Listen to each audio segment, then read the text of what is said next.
11 years. 11 years kong inalagaan yung Mirage G4 ko dati bago ko siya binenta. Change oil, fuel filter, tune up, paulit-ulit yan, taon-taon. At alam mo yung pakiramdam na parang lagi kang may inaasikaso, lagi kang may inalagaan.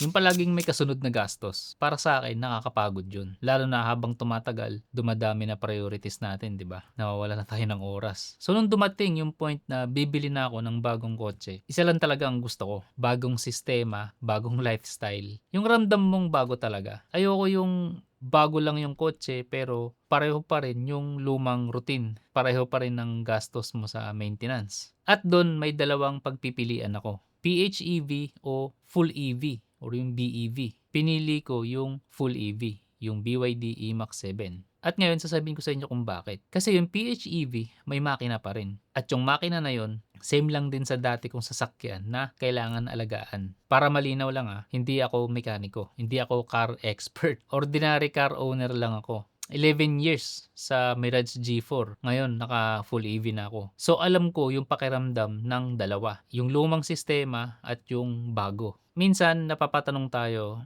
kailan ba ako huling nagpa-change oil? Okay pa ba yung gas sa tangke ko o baka panis na? Yung fuel filter ko, marumi na kaya yun? At marami pang parts. Yung mga tanong na to, hindi mo halos namamalayan, di ba? Pero nandyan lagi sa isip mo. At 11 years kong dinala yan.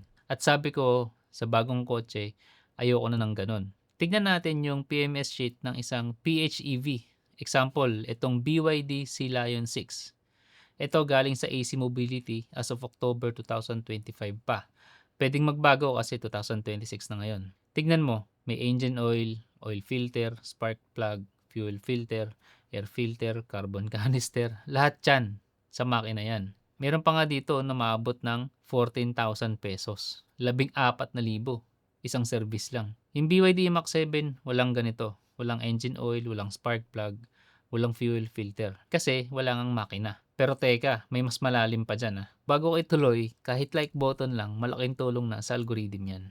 Yung makina kasi ng PHEV, iba ang trabaho. Ulitin ko lang, hindi ako mekaniko pero ito yung nalaman ko at importante to. Yung mga Vios o example, yung Mirage G4 ko dati, isa lang ang trabaho ng makina niyan, yung magpaandar ng gulong palagi. Kaya tuloy-tuloy yan. Umiinit hanggang naabot niya yung recommended temperature ng isang makina. Yung PHEV, iba ang sistema niya. Kumbaga, dalawa trabaho niya. Sa DMI ng BYD, may EV at HEV button ka. Minsan pure electric, nakapatay yung makina. Minsan sa city, parang generator lang, nagcha-charge. Tapos sa highway or sa expressway, kapag mabilis ka na, dire-diretso na yung trabaho ng makina. So sobrang flexible ng PHEV. Minsan patay, minsan generator, minsan dire-diretso. Dedicated hybrid engine. Sobrang tipid talaga. Pero dito papasok yung problema. Hindi sa makina mismo, kundi kung paano mo gagamitin. Sabihin nating puro maikling biyahe lang, puro city driving, short trips. Halimbawa, sa use case ko, wala pang 10 kilometers per day. Anong nangyayari? Yung makina, patay sindi lang. Saglit lang nagbubukas. Hindi umaabot sa tamang temperature. Dapat mga 100 degrees yan. Palaging malamig yung makina. Napapansin mo ba sa mga makina na sasakyan? Kahit sa Mirage G4 ko, nakikita ko to. Halimbawa, hindi mo siya nagamit ng ilang araw or bubuksan mo siya sa umaga. Pag start mo, mataas agad yung RPM. Umaabot minsan ng 1,200, mga ganun, 1,400. Normal yun kasi malamig pa nga ang makina. Dinadagdagan ng computer or yung ECU yung gasolina. Nagbubuga ng mas maraming gas or fuel para mas malakas ang combustion para hindi manginig yung makina. Pero yung sobrang gasolinang yon, hindi lahat nasusunog. Yung iba dumidikit sa cylinder wall. Tapos bumababa yun sa langis. Hindi pa yon.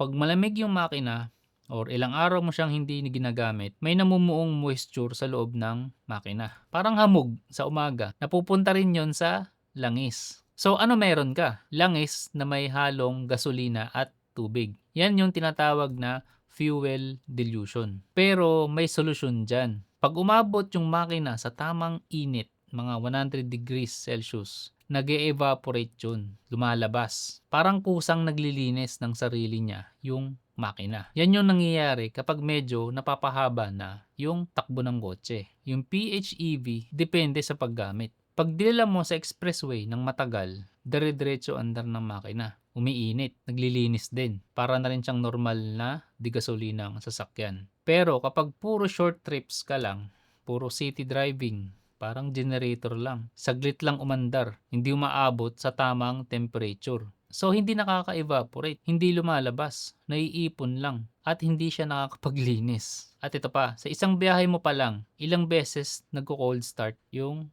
makina. Mag-i-start to lalo na kapag madalas ka bumirit or mag-overtake para makatulong dun sa electric motor mo. Tuwing on, may konting gasolinang naghahalo ulit. Paulit-ulit yun hanggang yung langis mo parang putik na. Yan yung oil sludge. At kapag sludge na siya, hindi na dumadaloy sa makina. Nababarahan na yung mga galleries. Tapos, doon na nagsisimula yung malaking gastos o problema. Sa mga ICE cars, odometer mo lang yung binabantayan mo or yung calendar kung kailan mo na dapat magpa-PMS or palit ng langis. Sa PHEV magkaiba. Ito ulit yung PMS menu ng C-Line 6. May total kilometers dito. Pero may hiwalay din na HEV kilometers. Yung takbo lang mismo ng makina. Bakit hiwalay yun?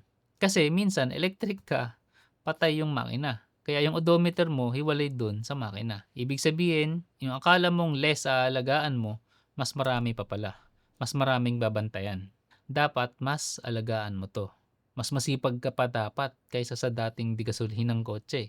Kasi mas prone ito sa oil sludge. Dapat walang mintes or mas ahead ka pa ng konti sa PMS schedule mo. Hindi pwedeng, ay wala pa akong 12 months, hindi mo na ako magpapa-change oil. Pero yung total odometer mo ay lagpas 20,000 kilometers na pala. Or yung HEV odometer mo ay lagpas 10,000 kilometers na. O di kaya baliktad, ayaw mo pang magpa-PMS kasi wala ka pa sa HEV odometer na 10,000 kilometers. Pero lagpas ka na pala sa 12 months na last change oil mo.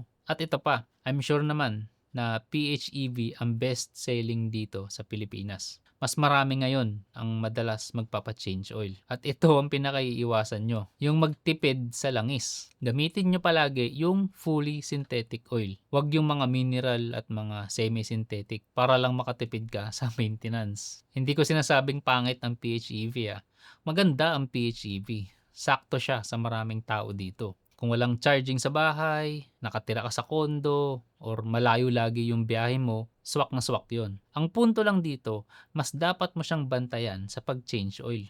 Huwag kang magpapalipas ng periodic maintenance. Napaka-importante niyan. Hindi ko sasabihin perpekto na ang full electric vehicle or yung mga BEV na sasakyan kasi wala silang makina. Naka full EV ako ngayon, hindi to pwede sa mga sobra-sobrang layong biyahe.